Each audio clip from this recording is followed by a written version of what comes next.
With us yesterday, it was a great moment because throughout this week, it's been climate smart agriculture. And we are excited because we've seen the launch of a global initiative that's going to bring us all in the forefront in our fight to make sure we save this planet. We all know that if we are to be climate smart, we also need to be water smart, we need to be landscape smart, and energy smart. I can see my sister, Miss Water, smiling, beaming away, because I had to start with water after hearing a question and remarks in the previous session. However, we cannot hope for pure synergies and win-win-wins everywhere in what we do. In the global transition to a smarter world, trade-offs are likely to arise, particularly between priorities of productivity, environmental sustainability, and poverty reduction. We all know that at the end of the day, all the choices are political. But we do hope that science can make all the best contribution into these decisions. And so today, we welcome 3 distinguished panelists from the world of science who are going to bring their perspectives to these issues and identify where improving our knowledge can help the most. I'm happy to present to you Dr. Marion Guillou, who is the president of AgriNeum, a public consortium that promotes the role of research to meet the challenges of food security and sustainable development. Prior to this, she was the president and CEO of the French National Institute of Agricultural Research. She's a member of the International Advisory Board of IFPRI, and a member of the working group of the CGIAR research program on climate change, agriculture, and food security, CCAFS. Welcome. Thank you. In the middle, we have a rose, Dr. Yuba Sukona, Special Advisor on Sustainable Development at the South Center. The South Center is based in Geneva.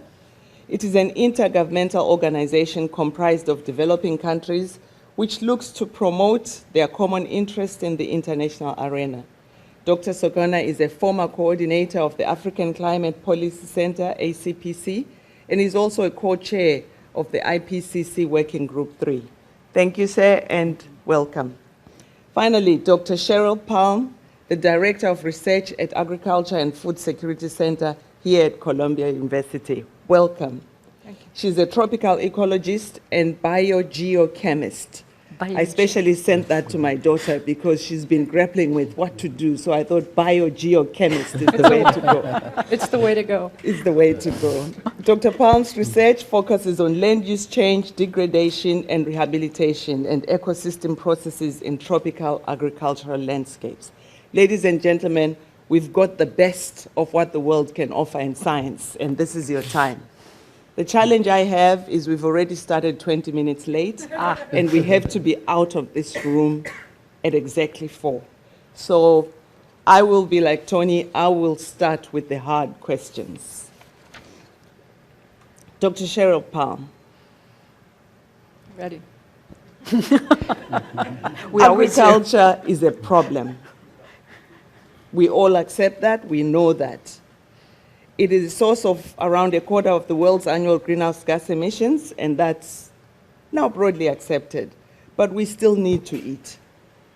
And based on today's science, we need to ask the difficult question. Is it possible to meet the growing demands for food, fiber, and fuel with a much lighter footprint? Is it a reality or a dream? And what can we tell our policymakers? Is it doable? Over to you. Okay, great. I'd like to say 3 things quickly. One is that the largest trade-off with food production has been deforestation and land clearing.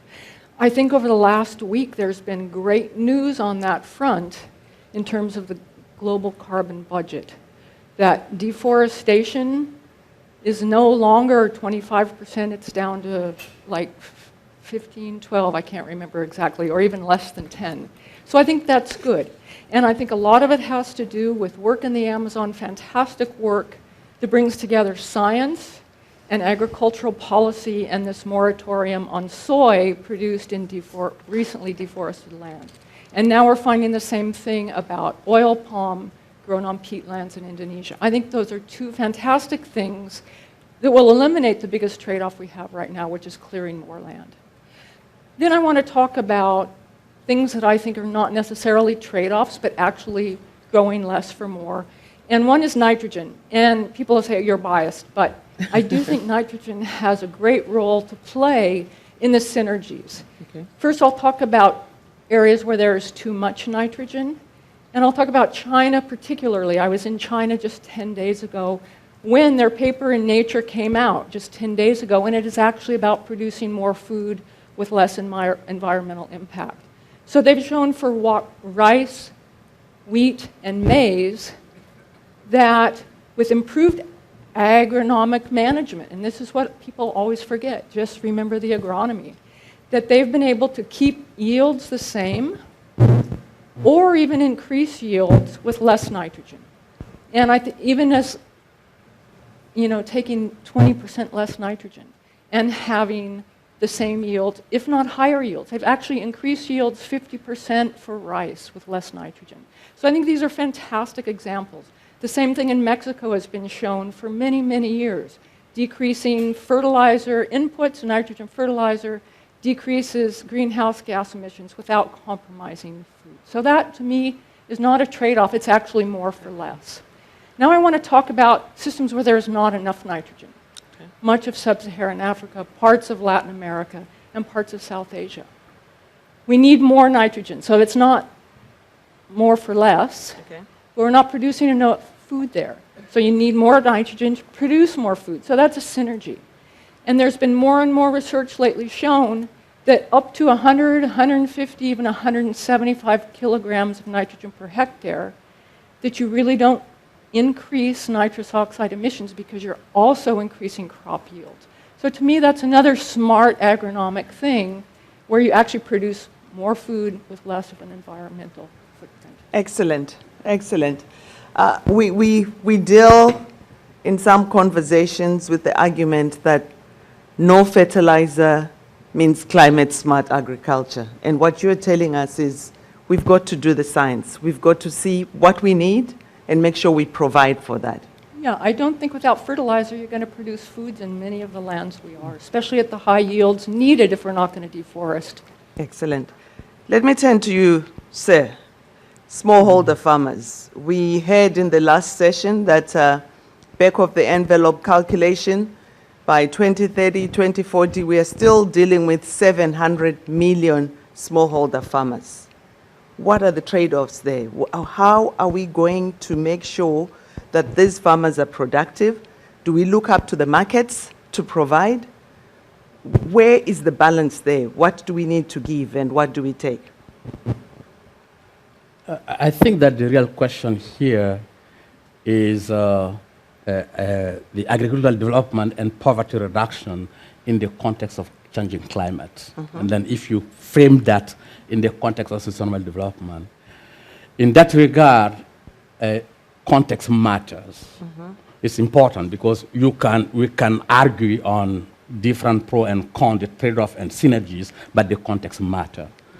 There is difference, there is similarities between what's happening in Nigeria, what is happening in Niger, what is happening in Uganda or South Africa, but each are specificities, and then we need to look at those specificities. It's true also that agricultural development has an impact, particularly in the context of Africa, because I'm familiar with the African context. In the context of Africa, has a huge the growth of agriculture has a huge impact in the growth of economy, and at the same time has an impact on poverty reduction. But it is not sufficient. Okay. And then we need to look at in each of those specific contexts, and then to take different realities. And then looking at the, as it has been highlighted, we need to bring, in some cases, fertilizer, in some cases, not. We need to bring also the key two fundamental aspects, and then that will help us to deal with the climate aspect is water and energy. Because But if I take you back to the issue of context, one common language we are hearing now is resilience, the need to build the resilience of these smallholder households, and the belief being the markets will open up new opportunities. Is that an answer that you can no, endorse? as I said it, in some context, the market can help to do that. In some other context, it is not the market that will do it. You can increase it because you have to frame all those different aspects in development and then how you make the development more sustainable. So resilience, we agree, is a must-do? You cannot say resilient or the market. Both are working, Okay. and depending on the specific situation, depending on the baseline.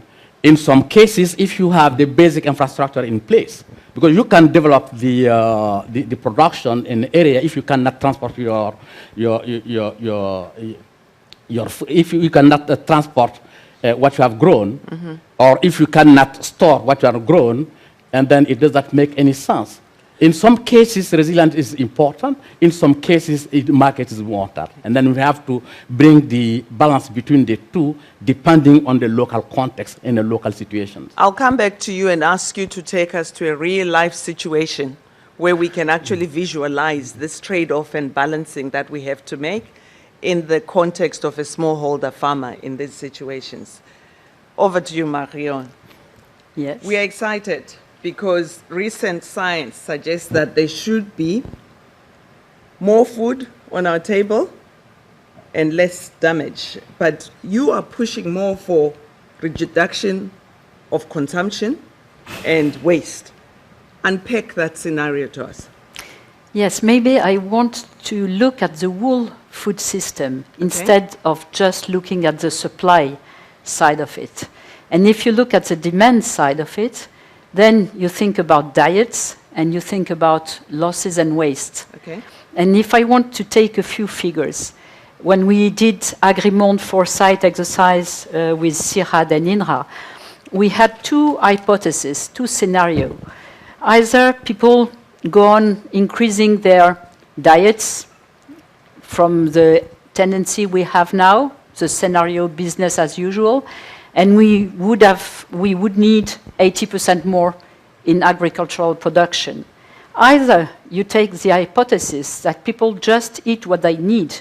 You have 3,000 kilocalories per person per day, out of which 500 calories of animal origin. And then when you do the calculation, you only need 28% instead of 80%. So you see the difference depending on the diets the people will have, depending on the share of the animal products origin, calories. Yeah. Then what you need will be very different. So maybe we need to keep that in mind. I mean, diets is maybe one of the main drivers of what will be a sustainable food system in the future. The second element is about waste and losses. Maybe you have now in mind that it's about 1/3 of what is produced that is lost or wasted. It's between 6 and 10% of human-generated greenhouse gas emission. You realize we are talking about how we can decrease greenhouse gas emission. Decreasing waste and losses is a good solution to do that. And so it's very important to have that in mind and to have practical examples of what we can do. Well, for diets, of course, we know now that environment has a role to play. Environment, do you have a grocery or do you just have a fast food near your house? Do you have means to have a diverse diet? Do you have good information about what is a good diet? Because, of course, it's good for you as well. So on the nutrition side, well, we know that we could have collective action.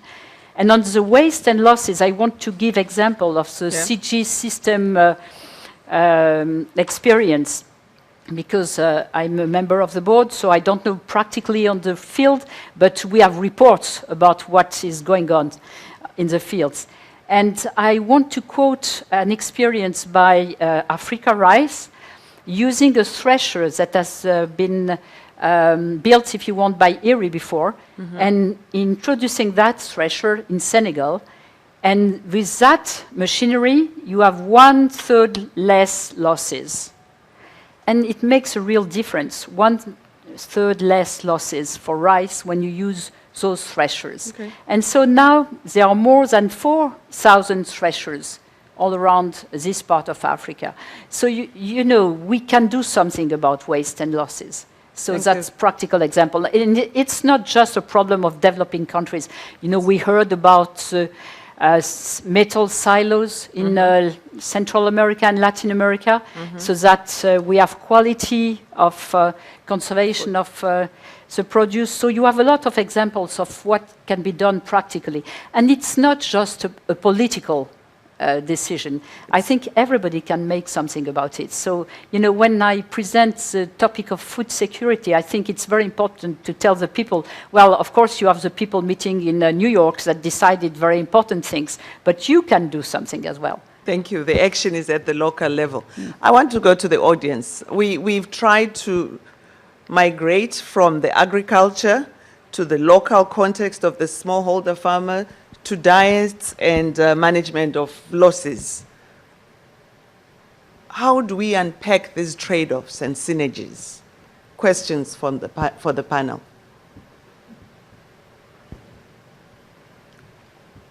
Can we have the mic, please?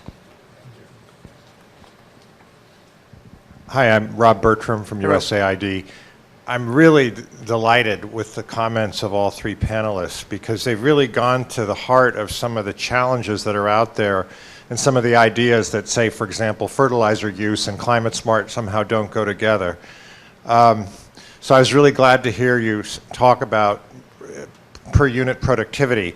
And then Marion, you anticipated my question, and that is, you know, from our perspective, if we want to achieve a transformation, particularly in Africa, we're going to have to figure out how to capitalize undercapitalized farmers, smallholders. Yeah. So we think about, we have a new program in small-scale irrigation that links the CGIAR and the universities in the US, and we have another program focused that's going to have an emphasis on small-scale mechanization, which Marion spoke to. And so I was going to ask in terms of, you know, what is the thinking out there around these kinds of transformations? Because, you know, as I was at the opening of the Climate Smart launch yesterday, 2 of the pictures had people hoeing. Well, that's a really rough way to do your farming. I mean, you know, it looked nice. It was a beautiful day in both cases and all that kind of thing. But, you know, long term, you really wonder about that. So I feel like all of us who have objectives around poverty and hunger, nutrition, you know, it's the figuring out that right way to approach this. And so I'm really grateful to the panel, but I'd welcome any further guidance you have for us about how to handle these kinds of complex trade-offs. Thank you. Thanks, Rob. You will be happy to know that Her Excellency Nkosazana Zuma, Dlamini Zuma, when she made her intervention, she said, can we take the hand hoe to the museum? Good idea. Any other comment, contribution? Yes, good, the mic is here. 3 interventions I'm waiting for. Christine Negra, Eco Agriculture Partners, and obviously the context dependency completely makes a lot of sense. I think people accept that. Are there any overarching meta themes that we can be thinking about, especially we're here with CGIAR today? How do they think about being useful in a world where we need context-dependent solutions? Thanks, Christine. Maggie, and then Kwesi at the back. Thank you. I wanted to go back Please to... introduce yourselves. Sorry. I'm Maggie Gill. I'm chair of the Independent Science and Partnership Council of the CGIAR. Sorry, I was too keen to get into my question there. I want to go back to the issue of land use. And while it's great that there's going to be no more deforestation, for one of the things that sort of bugs me about some of the discussion on livestock and climate change is that a lot of it focuses on ruminants and the fact that there's increasing meat, therefore there's increasing greenhouse gases. But when you start to unpack the increase in meat, if you do it on a per capita basis, since between 1961 and 2011, at a world level, there was very little increase in beef consumption in terms of kcals per capita. And the increase, which is obvious in terms of meat, is coming about through poultry. Yeah. And when the predictions in terms of cereals moving forward, and that 40% of the increase in cereals required is required for livestock, is down to pigs and poultry. But actually they get off the hook a lot because the focus is on ruminants and methane. And I just wondered whether the panel had any views on that. Thank you. That one, Marion? Well, let's take Kwesi's question and then I'll come back to you. And please, from the audience, if you have responses, we are in a dialogue here, it's a discussion, so we expect some of the responses to come from the floor. Kwesi, over to you. Please introduce yourself. Thank you, Lindiwe. I'm Kwesi Atakra, and I'm the director for the CGIAR research program on integrated systems for the humid tropics. Now, my question is really related to, on the one hand, we have complex systems. And on the other hand, everybody wants to have things as simple as possible. And everything we have heard about since morning talks about the need for looking at things at landscape scale, the need for looking at integrated systems. Even climate smart agriculture requires a very complex web of functioning. And yet, we seem to be very quickly directed to break it all down into components that are easy to measure, easy to assess, and that also happen to be what a number of donors are interested in funding. And at the end of the day, my question is, how do we see the necessity for these complex systems, which takes into account the capacity to innovate, that is built through communities to other sectors? How does it play out if at the end of the day, all we go back to do is just to focus on our little bits of separate silo, What is your, reaction to that? I'm seeing a lot of nodding heads, so I'll come back to those nodding heads for answers. Last one, Bruce, you there. Osea, I will take yours. Then Bruce will be last, then we'll... Okay. I'm Pedro Sanchez from Columbia University. One question that nags me on this whole discussion of climate smart agriculture is what do we mean by climate smart? Does it mean we adapt to the changing climate adaptation, or is it mitigation, or is it both? Bruce, where's the special group that was working on the definition of what is climate smart agriculture? Over to you, Bruce. Please introduce yourself. I'm Bruce Campbell. I'm the director of the climate change program in the CGIAR, CCAFs. So I won't answer your question. We'll look for the working group. So actually, for my climate smart agriculture, I really like the very practical pieces of the pie which make up the bigger picture, which could be mechanization, fertilizer, could be a variety of things. So I like that. But what I missed from all the discussion was it was too agricultural for me, that I want to see the National Meteorological Services, I want to see the cell phone companies, and I want to see the sort of managing of the whole food system, WFP type humanitarian stuff, insurance, those kinds of things is what I missed. To make it more complicated, but still very practical things. Thanks, Bruce, for that one, because when we started, Yuba said, where is the climate change issues here? So I think that one is coming directly to you. Where is the bigger picture? Because we know this is multi-sectoral, it is multi-partnerships who are really responding to this challenge of being climate smart.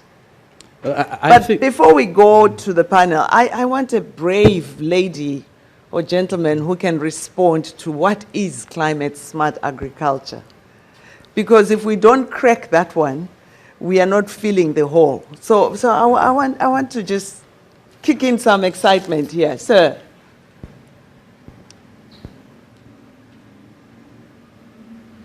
You thought I would run away from that one. Good. Don McCabe. I'm a farmer. Yep.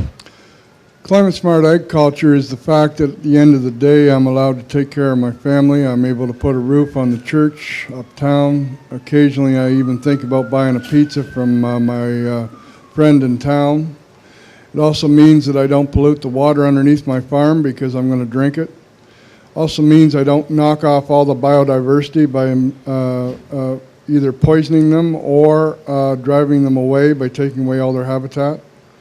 Because I'm a farmer, like every other farmer on the universe, or on this earth, who's a manager of carbon and nitrogen cycles with the interception of the water cycle to produce starch, oil, fuel, fiber, energy, and protein, while preserving animal habitat, improving air quality, improving soil quality, and improving water quality. I just got to get paid for something. And I'm really getting tired of the damn noise that comes out with the invention of new LYSIS words, or ATION words, and there's no damn difference between mitigation and adaptation in my world, because I have one draw bolt in one no-till drill, and it's doing it all, but while producing the next facility. Because in this context, you got small-scale farmers more out of the issue of policy that exists on a political front. Nobody here is addressing the soils yet, because you don't take care of those soils in the context that I just laid it out. I don't need the cell phones to come in, and I don't need the other sides. What I need is science to be now promoting exactly what the gentleman from the UNFCCC just offered here a bit ago, risk management strategies, because the politicians will not move until they are absolutely, positively certain nobody's going to eat their damn lunch. And right now, all we're doing is fueling the flames to continue a discussion that is going to end up destroying this planet. Climate smart agriculture is a step in the absolute right direction that brings the winds together. It needs a lot less noise and a lot more action. Thank you. And that's why the theme is more action and less noise. You're getting it from a farmer. Weren't we together COP15? And we were trying to launch climate smart agriculture, and we were pelleted. Everybody thought that's a bad word. What's suddenly smart about agriculture? And to a farmer, good agriculture is good stewardship. It is adaptation, it is mitigation, it is responsible increases in yields and income for the farmer. Good life. Thank you. Now back to my panel. Yeah? Okay, what shall I take? You take what you can eat and not waste. Okay. I will try to apply to myself the good advice I gave. Okay, so maybe complexity and simplicity. It's of course the question we all turn around, but maybe giving examples is a way to address it. In France, we have a cooperative that is called Terrena, and they decided to promote agriculture, smart agriculture, if you want, that is more productive and more environmentally friendly, if you want. And so what did they do? In fact, they built the cooperative with farmers that were at the source of the innovations. They have built some examples for milk producers, for grain producers, for poultry producers, which means they could put in place to improve their farming. And then they trained the advisors. And I have to tell you, it's quite important to know that only 1 out of 2 advisors was able to take the new training, because you need to think differently. You have no recipe, you have to think the system. So only 1 out of 2 advisors was able to come into the new system.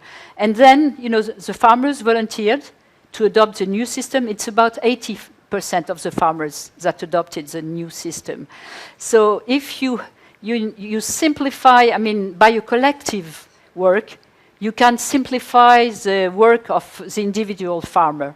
And then the cooperative bought the produce, and they put in place a risk insurance, sharing the risk between the farmer and the cooperative. So the question of Maggie about animal is very difficult. I have no answer to your question, of course, but we can see really a lot of examples, practical examples, and I will take one in East Africa, and it was a program by the CG Center, Zikraf and Ilri, and how to decrease the greenhouse gas emission while improving the farmer's life, because as you said, it's about improving the farmer's life and being climate smart at the same time. And it's by further, by further improving, by manure, better management, so technical, a bunch of technical tools that was provided, discussed with, built with, and provided to the farmers, and they are quite convincing results. So it will be, thousands of small stories that will make it trustable. And I want to advertise, what, in fact, the Alliance for Climate Change, Climate Smart Agriculture wants to do. That is to say, to document and then to scale up real story of people that succeeded in doing practical things in their situation, because there is no one recipe for all situations. But I can give you a lot, and a lot of examples, practical examples of what now we call win-win situation, but before we called just agroecological. to clarify on that livestock question. Yes. The issue is, are we doing enough CCAFs on livestock and climate smart agriculture in telling the story and unpacking ruminants versus non-ruminants? It looks like we are bashing and battering some without bringing up the science to tell us and help us make the decisions. Are we putting enough in unpacking that closed box? What does that node mean, son? It means we are? It's a good question. No, we are, we'd never do enough, but don't start by that, because we need to make step by step. I mean, we need to advance. So, and that was Maggie's question, is yes, where are we? Yes, where are we? Well, we need to progress, and we have big science. How can we select bovine? How can we select poultry and so on, so that they are more efficient? We have big science about big processes and big cycles. And we have practical examples so that we can say that we have done something today. And I wouldn't make them fight. I think we need to do the two of them. The big science, the big steps, and the small steps that we share so that we improve all together. But Maggie, you know a lot of examples as well. Can we have the mic for Dr. Maggie Gill there at the back too? I'm just giving the livestock a bit more time so that because No bias then there. Yeah, I mean, the point I was making was that perhaps not are we doing enough, but are we looking at the data that we have rigorously enough to actually know what we're saying? And to me, the sort of beat the ruminant lobby is because ruminants can turn grass, which we can't eat, into something useful. So they have lots of benefits. But we have pigs and poultry and the meat increasing, and they're going into cereals. And to me, there's not enough discussion about that. And Kwesi earlier mentioned the meeting that we had earlier this week in Washington in relation to nutrition. And one of the things I took away from that meeting was that actually there's a lot of talk about nutrition transition and that it's all the same. And actually it isn't. Different countries, it's going in different ways. And actually we're not keeping up with it. Yeah. It's happening so fast. And people are still quoting data from back in the 1990s or the early 2000s, and we're behind the times. So for me, I think the CGIAR has a sort of, I don't know if one would call it necessarily foresight, because it's not foresight, it's actually where are we at the moment? What is happening? What can we learn from the data out there? Are we really flagging the right things? Yep. Or actually, are we missing some Logging. key points because we're looking too far back? Thank you. Yes, but on the top of poultry, you have fish, aquaculture, how you convert, how you develop non-carnivore fish, how you change the feed of the fish, how you have genetics. I mean, you have a lot of very good research topics, but I would agree with you on the fact that we should share and try to find new facts. In fact, we work a lot about bovine, we work a lot about fish, maybe less about poultry.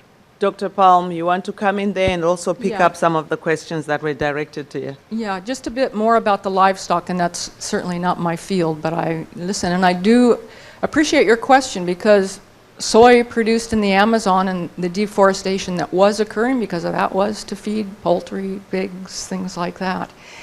And so are we accounting for that?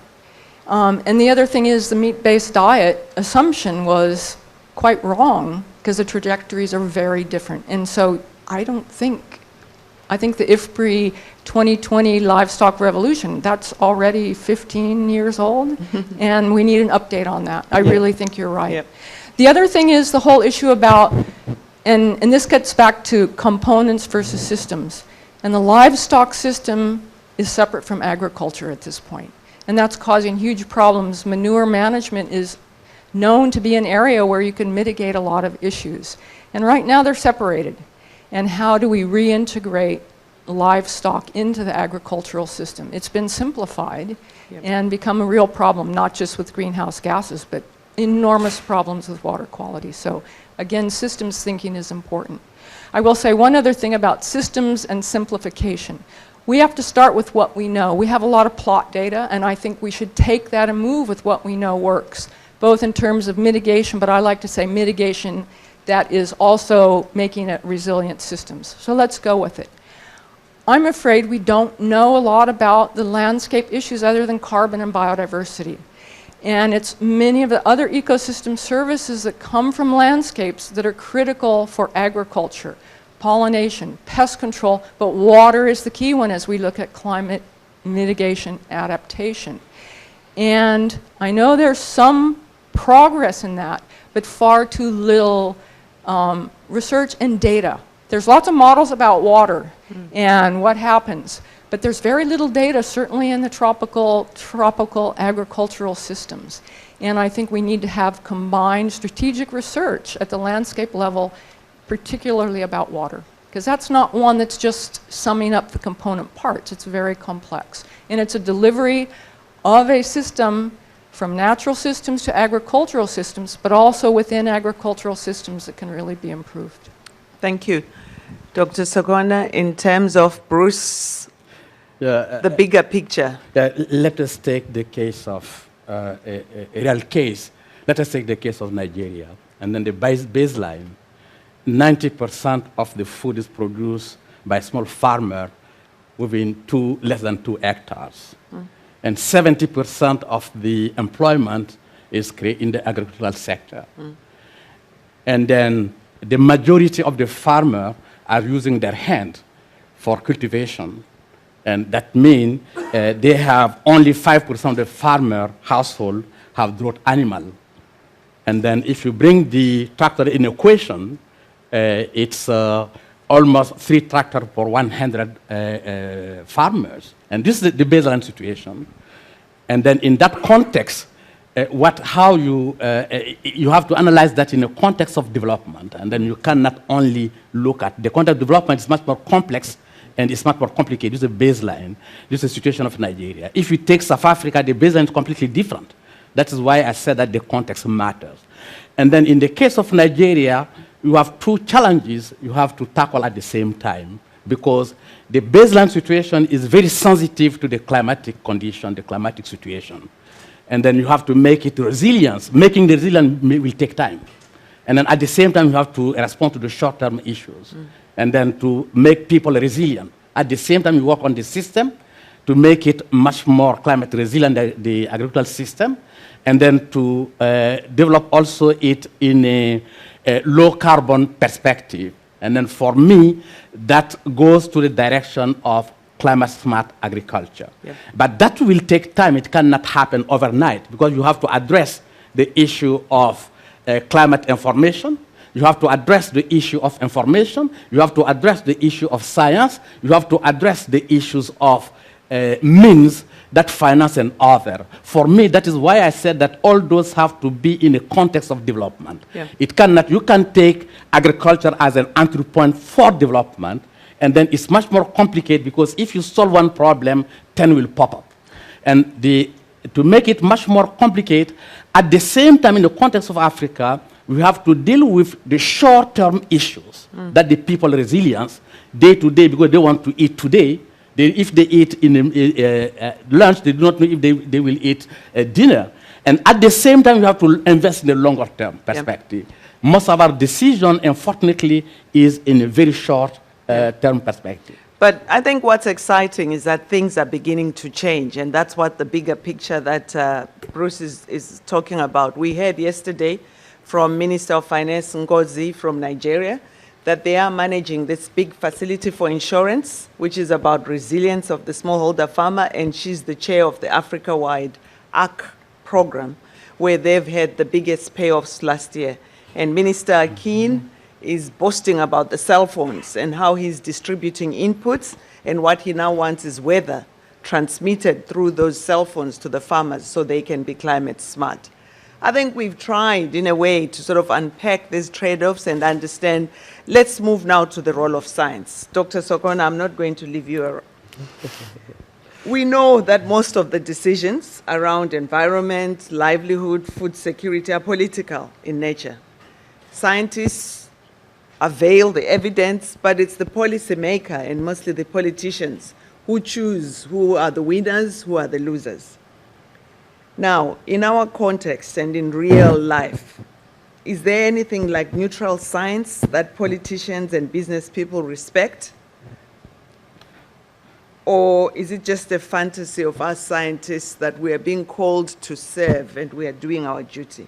At the practical level, in order to succeed, does a body like the CGIAR have to become more savvy in selling its ideas to politicians? How do we navigate this complex terrain to get the evidence in a palatable manner that they can eat from our plates and have evidence-based policies? What's your experience? What makes it work? I think this is a complex issue. At the same time, it's simple. It's much more simple than the previous discussion. And then we have some life experiences where science and policy can communicate and can understand each other. This is the IPCC experience. The only difference between IPCC and the CG, IPCC is not undertaking any research.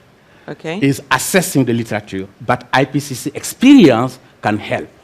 Through that process, how the work of IPCC is done, any assessment is gone through a scoping, and then the scoping is a wider community, including those who are the client.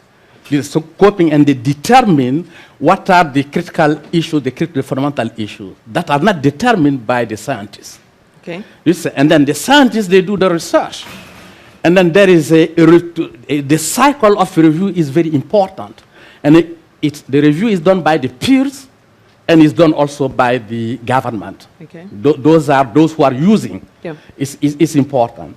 And then the third element is much more important, is the approval of the sentences for policymakers, because it's the government who approved the report.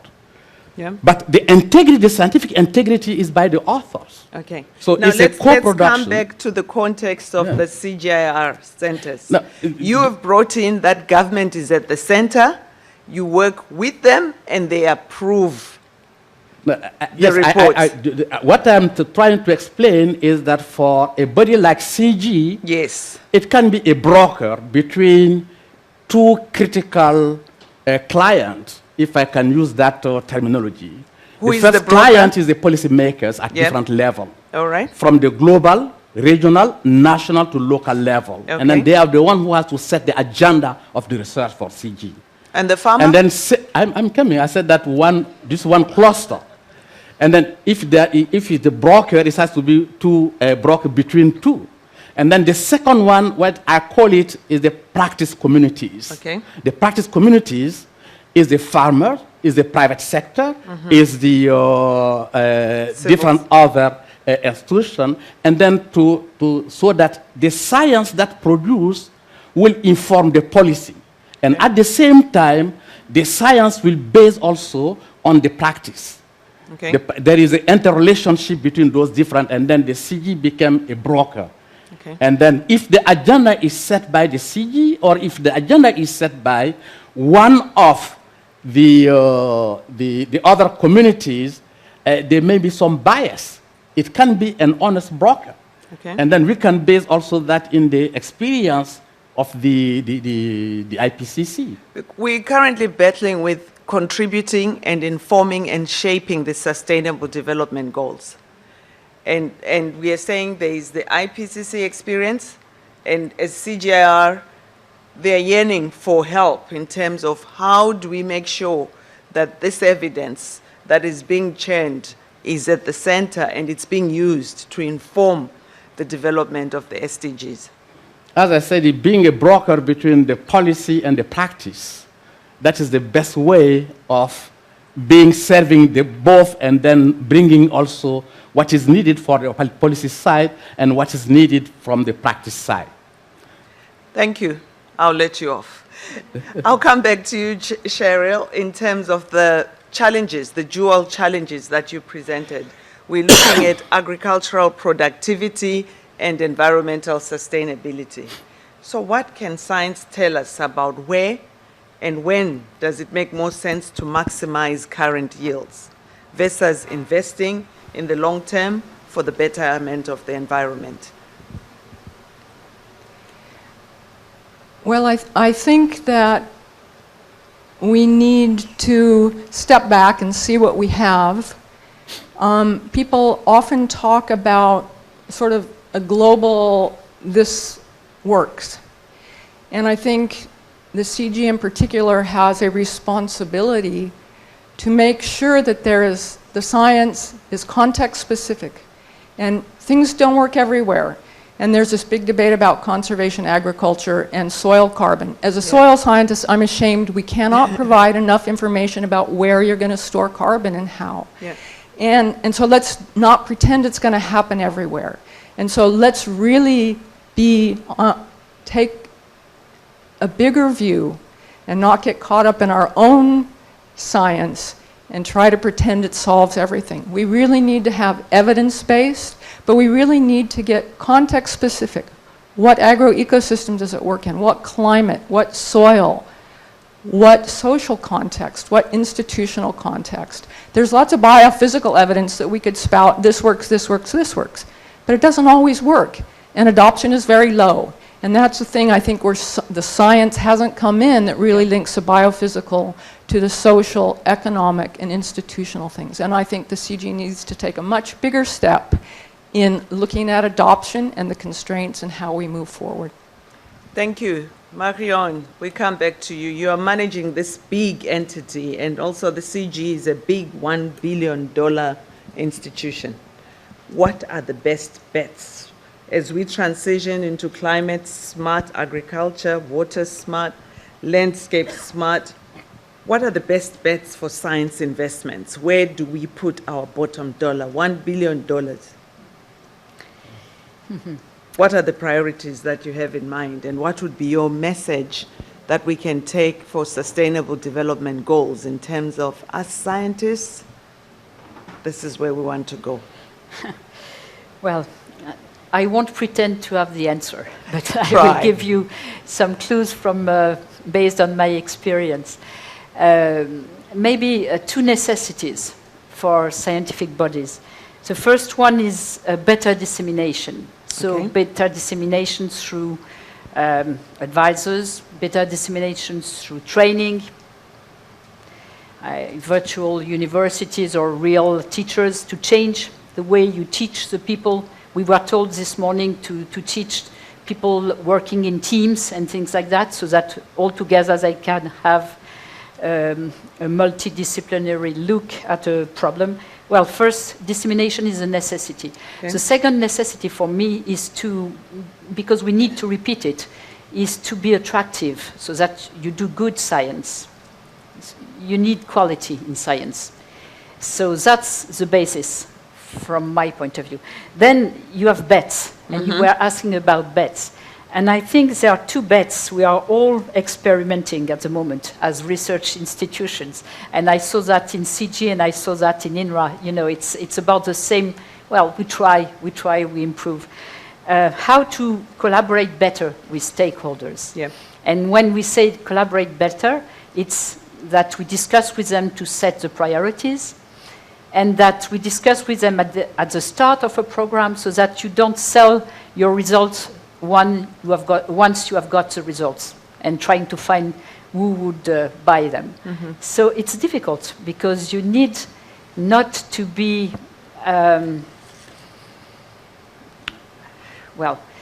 submitted to the clients. So for a researcher, it's difficult to admit that by dialogue, the question is better set.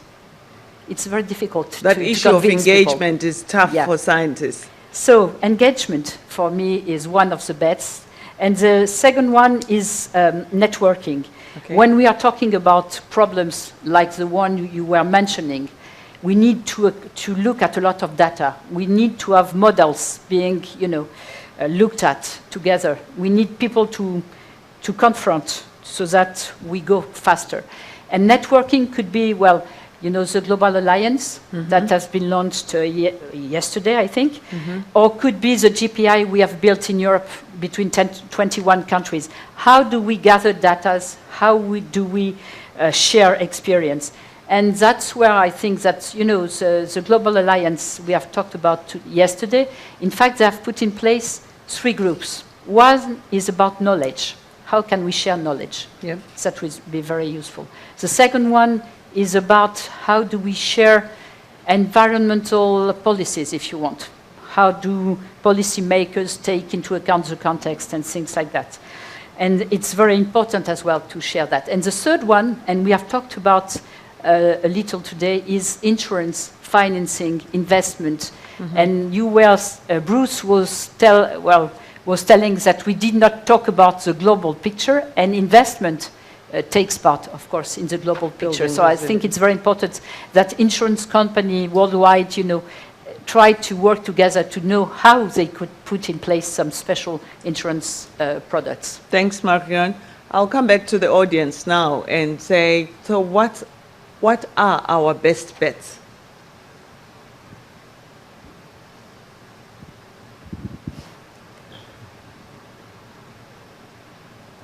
I used to call you Mr. Gender. What are our best bets? Rob? Oh, Kwesi, you start, and then we'll bring the mic up front. Yeah, no, in answering that question, I'd like to start from the point that was made by our farmer. And I think I liked everything that he said. One thing that I know he would agree with, but he didn't say, is that all that goodness he described, he wasn't looking at it only from the point of him being able to enjoy those goodness, but for his grandchildren and great-grandchildren after him to be able to enjoy that goodness. Now, climate-smart agriculture is basically common-sense agriculture. That's why they all have CSA as the abbreviation. If you want to continue to have this goodness... That's a good one. CSA is common sense agriculture. Exactly. Thank and it's the same as climate-smart agriculture. Better tweet that one. So if you want to have that goodness that you are enjoying to be enjoyed by your great-great-great-grandchildren, what kind of agriculture do you practice today? Taking into account all these sort of elements. So it's really about moving away from the idea of maximizing production for today and thinking in terms of optimization that ensures that we are able to sustain this production for, as long as we can, contribute to that sustainability element. And for me, those are the areas where we need to put a little bit more research. And not just research, but action, which involves communities, policy people, research people, education people, youth, gender, to basically focus on those sort of issues. Thank you. Rob?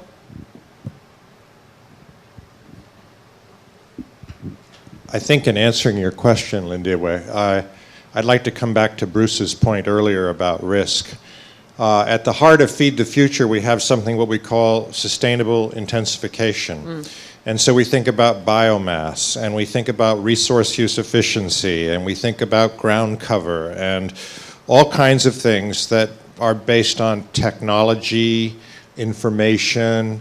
And so when I think about, the big problem we're facing, we're doing this to try to get at the hunger and poverty and undernutrition pieces that afflict smallholders in particular.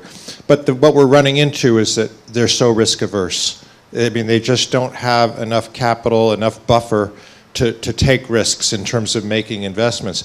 So I'd like to think, if we could, to pick up on Bruce's idea that, that to think about technologies, policies, management practices, weather information, market information, things that reduce risk. You brought the cooperative approach up as well. Yes. Anything we could do, and it just might be that those kinds of risk reduction strategies are also, in many or nearly all cases, quite climate friendly too, because so many of the risks are tied back to at least weather, which is at least our current surrogate for climate, right? I mean, in terms of what a farmer's facing. So just a thought on that. It's a big one. Thanks, Rob. Yes, I've seen the farmer. Bob Fries, I'm with ACDI Avoca. Just to build on that theme, I think there's, I'm sorry? You're our family. I think there's two parts of this. There's the risk and there's the return. We implement a number of programs under the Feed the Future activity. And I think when we went in with a sense of there are good agricultural practices. There are packages that can be deployed. There has to be effective dissemination methods. I think what a lot of us rushed into, we didn't really look at the numbers. Yeah. When we did break out certain types of investments that we were asking farmers to make, we really were asking those desperate smallholders to subsidize the investment and the test. And we have to be honest about that. We have to look at the risk, and we have to look at the return, and we have to be able to segment it. Different size actors or different contexts that aren't just geographic, they're also economic, make sense for some investments and don't make sense in other cases. And I'm interested to see how can, you talk about the being able to disseminate more effectively. How does the feedback work? Yeah. How can objective shaping of research get into the equation so that the things that we're learning in the field when we're working with the smallholders can impact how you're looking at research and what to invest in and be able to segment it? Excellent. I think we have made our farmers poorer, and thanks to the UN, next year is the year of soils. And I think if we address the fundamentals of where are they trying to grow food from and what is there, are we taking away or are we giving back to our soils, then we'll get the fundamentals right. Farmer. Please, may I have the, yes, I'll come to this side.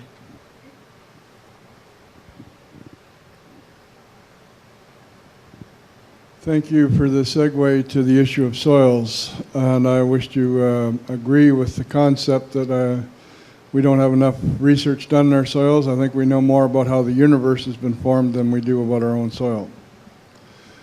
But on the same token, I also need to put a plug in for how conservation agriculture, as in no-till or direct seeding or whatever else you want to call it, is moving ahead.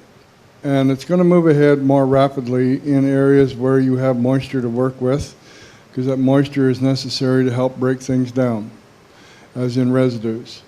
But at the same time, there are certain latitudinal belts across this earth that are going to also now become sources of a new bioeconomy. And that'll be also necessary to continue to grow food. There is no food versus fuel debate except in frickin' philosophy classes. Mm-hmm. Because the reality is that we have corn yields now in certain portions of this globe that are extremely high. And it's just the fact that we can't move it any place. And the issue of waste around here has been raised already. And I've heard it said that we're growing for 12 billion now, but we can't feed 7. So the reality is, as we move ahead, let's not close our minds to the issue of looking at how agriculture is closing its own loop. We're not going to waste a molecule, we're not going to waste an electron, and the last thing we will ever do with anything is make an electron for electricity, because that's where Mother Nature truly wins. And don't forget that in my line of work, Mother Nature always wins. Mm-hmm. And that means that I may go out with the best of intentions and place down nitrogen fertilizer that 1 day later, 2 days later, is on the move when I didn't want it to be, but I just got 4 inches of rain, and that's happened on a numerous base. So I fully applaud the issue around looking at risk management issues and how these practices can be brought together. But my final point is, to move this thing ahead, we have to have a globe that's constantly growing something, and that's even in northern latitudes. And that's where ruminants come back into the picture. Ruminants are necessary to go out and catch that carbon that I can't get any other way, and nobody else would either, but they're going to take that carbon and turn it into protein that we're going to enjoy, whether we like meat or we want milk. Those are the realities of the circumstance. We are good managers, but let's start remembering we've all got a job to do, and let's make sure we only do it before we start looking for custom work on how to become a blogger. Thank you. Thanks, Don. Mother Nature always wins. Thank you. I hope you've got that one on Twitter. There were burning hands this side. Okay, it's Pedro again. You've been asking questions about what can be done and so on. I'm going to be very simplistic here, but get to the core. I'm going to talk about Africa. Yep. And I translate climate change into drought and water. And certainly for southern parts of Africa, that is quite correct. So we have a couple of technologies that are well proven in how to handle the scarce resource of water. In irrigation water, you can go from 50% efficiency to about 70 to 90% efficiency if you simply switch from flood furrow irrigation into sprinkler irrigations or drip irrigation. Mm-hmm. That's proven. Yep. That can be done. And that's what has people scared is the problems of irrigation. Now, the other part, I'm a soil scientist, so I'll tell you about soil moisture. In the case of soil moisture, studies that Johan Rockstrom, I don't know if he's here, have done, show that if you only have a miserable yield of 1 ton per hectare of maize, let's say, about 2/3 of the soil moisture, wherever it comes from, goes out by evaporation. Doesn't help anybody. Mm-hmm. Only 1/3 by transpiration. If you triple that yield to 3 tons per hectare, which is perfectly possible in African situations, 2/3 go by transpiration, making biomass, and 1/3 is lost by evaporation. There's two things. So in irrigation and rain-fed systems are pretty robust. Their context is wide, and that can be done. Now I'll give you another one, which is more idealistic, but from the point of view, we talk about ruminants. Thank goodness for ruminants. Ruminants eat what we cannot eat. They transport themselves. They choose the best pieces of leaves and the most nutritious stuff, and recycle back to the soil via their urine and feces about 70% of the nutrients that they ingest. This is a fantastic recycling system. With grass-fed beef, this can be done. Now, what we're doing in this country and in other countries is making that ruminant a monogastric, making it into a pig or a chicken or a person, using the feedlots. And there you break that circle. They love to eat grain just like we do, and they pile up this enormous mountains of manure, which becomes, instead of a nutrient source, a problem of waste and greenhouse gas. I think we go ahead. Hey, this Africa or what? No, it's Columbia University. Okay. I was asked by Science Magazine to write an article on grass-fed beef versus the other kind, the calf confined animal operations. I had people from all parts, many parts of the world. I had it all in good shape until I got into economics.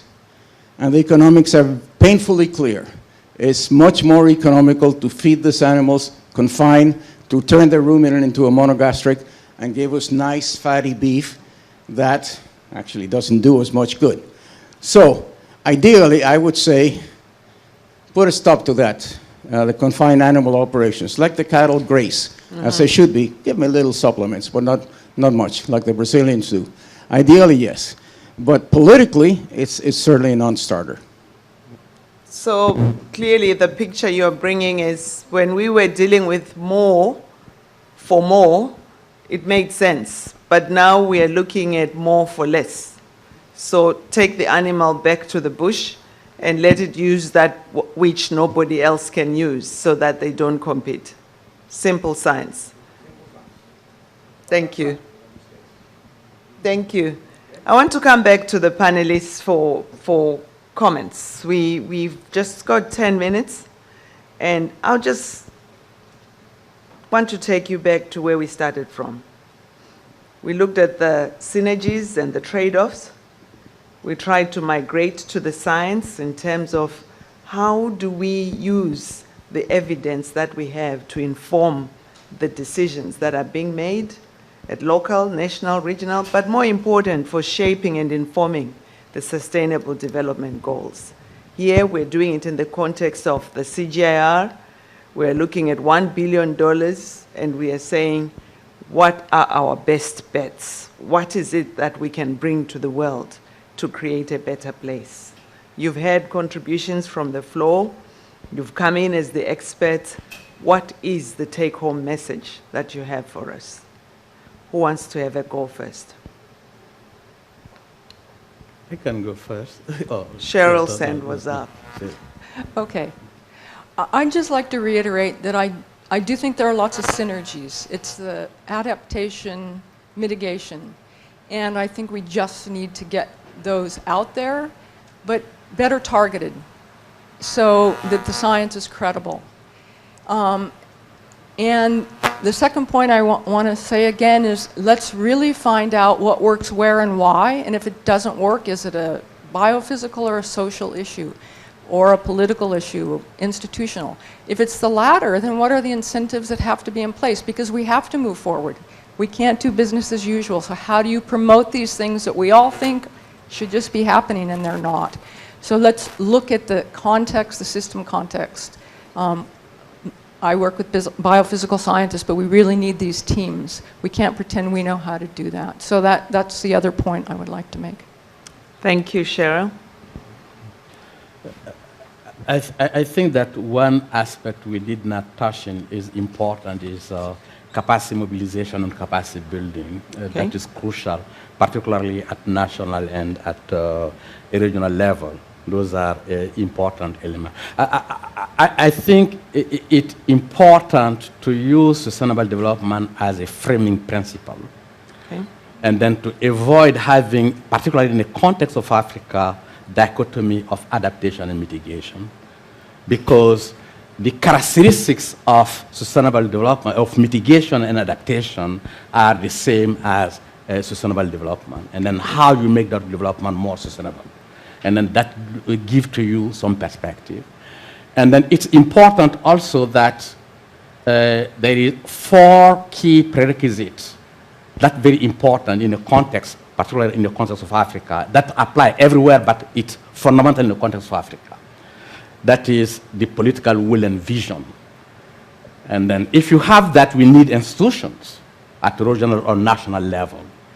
And then how it might be possible, a structure, an institution like CG, and then to accompany, and then to accompany the national, the regional institution, so that they will become autonomous in the long term. And then the third element is resources, and that is human resources, that is financial resources, and then we discuss about and then different infrastructure. And then the fourth element is much more important and much more difficult. And this applies even at global level. Because if you want to buy to politicians, you want to buy to the people, to the peasant, the farmer, all are interested in urgent needs. And then while you are dealing with urgent need, we invest in a long-term aspect. And this is much more difficult. And this is how the whole framing in the context of sustainable development will bring us. And then I will use the CSA as an entry point to development, to sustainable development in a context, rather than the agricultural or per se and then the food security per se. I fully agree with the gentleman who said about the water and agriculture. I would